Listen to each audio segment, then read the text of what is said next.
Bonjour ma famille, bonjour ma communauté, quel plaisir de vous avoir autour de notre repas christocentrique, une dévotion quotidienne de notre vraie identité avec Christ. Christ Kossi Aglé est mon nom. C'est toujours un plaisir de vous servir. Allons-y directement à la prière.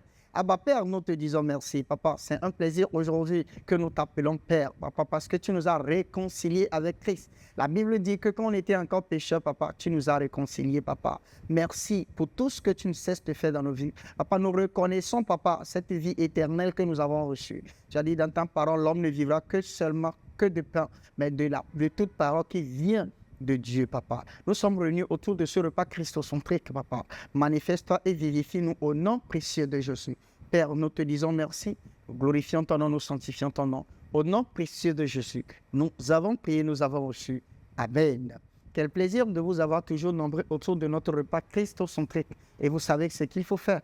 Partagez la vidéo autour de vous dans vos groupes et partout. Et invitez tous vos amis, vos connaissances à se connecter avec nous et à suivre ce repas avec nous. Alors que Dieu vous bénisse pour tout ce que vous êtes en train de faire. Alors pour ceux qui viennent pour la première fois de nous rejoindre, nous sommes très heureux, très honorés de vous compter parmi notre famille.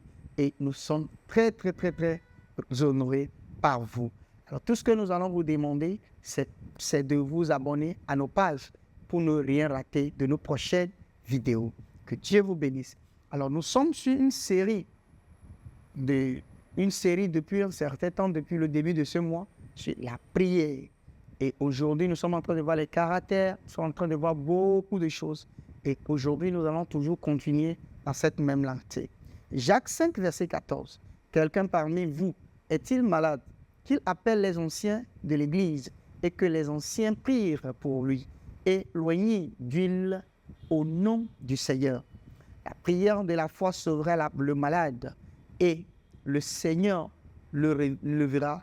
Et s'il a commis des péchés, il lui sera pardonné. Alléluia.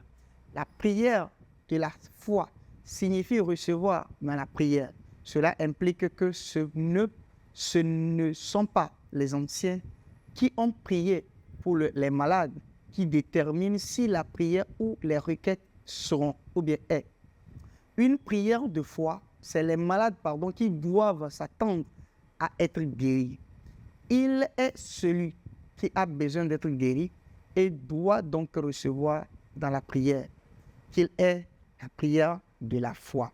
Autrement dit, quand les anciens vont prier, c'est aux malades maintenant de recevoir dans la foi.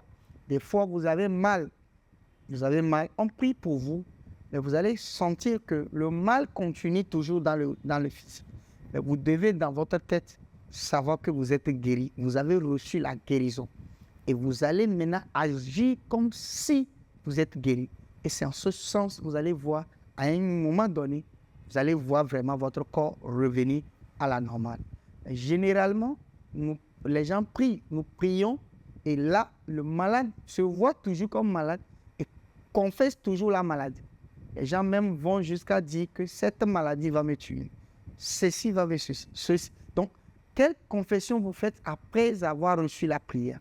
Alors, ça prouve si vous êtes dans la foi ou bien vous êtes dans la foi contraire. Autrement dit, dans le doute. Alléluia. Revenons à la question dans Jacques 5, versets 14 et 16. Qui a prié, fait la prière de la foi. Alors, en tant que croyants, nous prions principalement pour les personnes en langue. Nous prions en esprit. Nous l'avons vu ici quand on a commencé la série, que la meilleure façon de prier, c'est de prier en langue, prier en esprit. Prier par l'esprit, c'est prier en langue. 1 Corinthiens 14, versets 12 à 14. Lorsque nous prions en esprit, nous prions la volonté de Dieu. Je répète, lorsque nous prions en esprit, nous prions la volonté de Dieu. Parce que prier en esprit ou prier en langue, vous ne vous adressez pas aux hommes, mais plutôt vous adressez directement à Dieu. Alors, Jacques 1, verset 5. Si quelqu'un d'entre vous manque de sagesse, qu'il le demande à Dieu, qui donne à tous simplement et sans reproche, et elle lui sera donnée. Alléluia. Remarquez que Jacques ne mentionne pas la foi comme une exigence pour demander à Dieu. Le caractère de Dieu est tel qu'il ne trouve pas de défaut. Il ne cherche pas de raison de ne pas donner. Son caractère est tel qu'il est le Dieu qui donne. Alléluia. Donc c'est un Dieu qui donne. Et donc nous devons être convaincus de cela. Jacques 1, verset 6. Mais qu'il la demande avec foi, sans douter, car celui qui doute est semblable au flot de la mer, agité par le vent et poussé de côté et d'autre. Verset 7. Qu'un tel homme ne s'imagine pas qu'il recevra quelque chose du Seigneur. Alléluia. Jacques 1, verset 5 à 7, parle de recevoir seulement. Le fait que Dieu donne est déjà un fait établi. C'est de la réception dont il parle. Alléluia. Donc, avec Jacques nous montre que nous devons vraiment savoir que c'est un Dieu qui a un caractère unique qui donne. Et donc, qu'est-ce que nous devons faire? En priant, nous devons vraiment avoir cette confiance que Dieu donne, il a déjà donné, et de recevoir. Alléluia. Marc 11, verset 24. Croyez que vous les avez reçus et vous le verrez s'accomplir. Jacques dit sans hésiter, ainsi la foi est le récepteur et non le demandeur dans la prière. Donc, la foi est le récepteur et non le demandeur. Donc, celui qui reçoit, c'est lui qui doit nourrir cette foi. Et nous avons dit que cette foi, c'est l'expression de l'attente de la période de la prière jusqu'à la réception physique de la chose. Mais sachant que nous avons déjà reçu. Puisque quoi? La chose existe déjà. Retournons à Jacques 5, verset 14. Quelqu'un parmi vous est-il malade? Qu'il appelle les anciens de l'Église et que les anciens prient pour lui, en l'ayant d'huile au nom du Seigneur. Verset 15. La prière de la foi sauvera le malade et le Seigneur le relèvera. Et s'il commet des péchés, il lui sera pardonné. Qui a fait la prière de la foi? Verset 14. Met l'accent sur les malades, appelant les anciens de l'Église et eux priant pour lui. Et la prière de la foi sauvera le malade. Alors, qui récite la prière de la foi? Quand les anciens prient pour lui, le malade, c'est-à-dire pour lui qui est le malade, qui reçoit la guérison, c'est-à-dire qui reçoit la guérison, donc c'est le malade. Donc, quand les anciens prient pour le malade, donc qui reçoit la guérison, c'est le malade. Alors, quelle est la prière de la foi?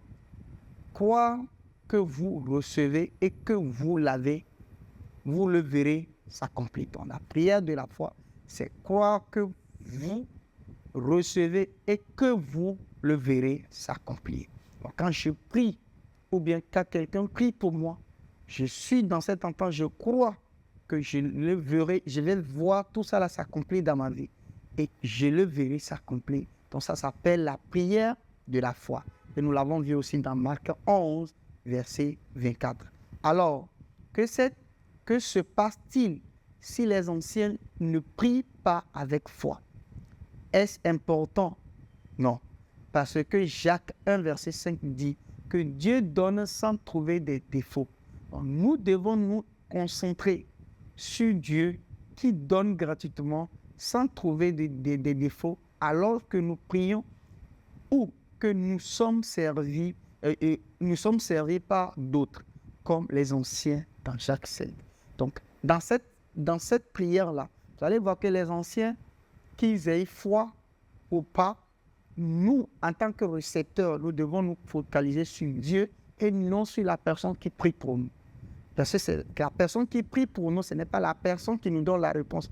Et la réponse vient de Dieu. Donc, étant donné que Dieu a un caractère unique et que c'est-à-dire Dieu a un caractère unique, quelle que soit la prière ou les prononciations, les déclarations qu'on est en train de faire sur moi, ce n'est pas forcément la personne qui est en train de faire des déclarations, de faire la prière sur moi, mais c'est Dieu qui me le donne. Alléluia. Et donc, comme Dieu donne librement sans voir de défaut, alors donc ça veut dire que je dois recevoir. Quelle que soit la personne qui prie pour moi, mais quelle que soit la personne qui prie pour moi, cette personne a la foi ou pas, je dois savoir que moi, c'est la foi. Alléluia. Alors, confessez ceci avec moi. Je me concentre sur qui Dieu est. Il est mon Père. Il donne gratuitement. Il ne trouve pas de défaut. C'est pourquoi je choisis comme un acte de ma volonté de fixer mon regard sur Dieu qui donne richement à tous les hommes. Alléluia. Donc, on répète encore une dernière fois. Je me concentre sur qui Dieu est-il.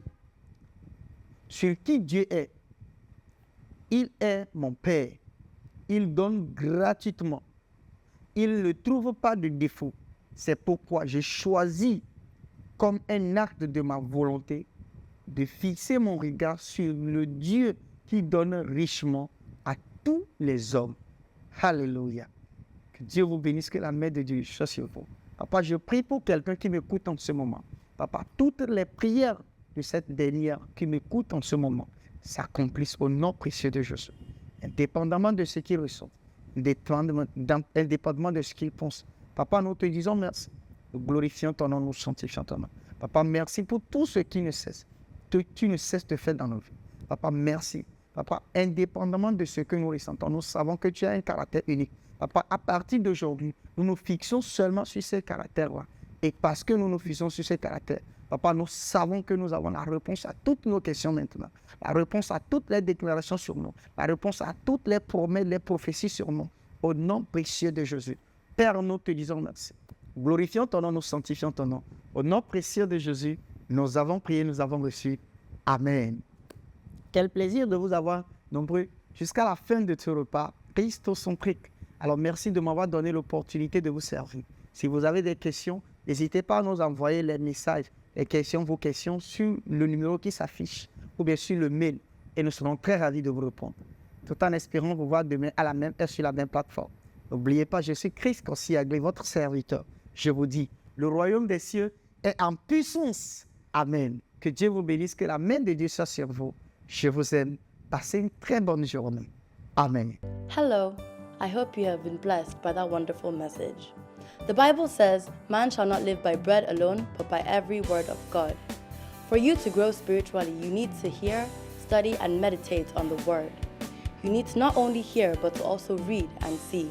And that is why you need the Christocentric meal. To order this life-changing book and other titles, DVDs, and CDs by Dr. Abel Damina, call the number or email the address on the screen. This is a book that reveals to you who you are in Christ, what you have in Christ, and what Christ can do through you. This book interprets and breaks down the Word into daily meals, making it easier for you to understand and study, build up and strengthen your inner man, all the while growing your relationship with God and your confidence as a believer.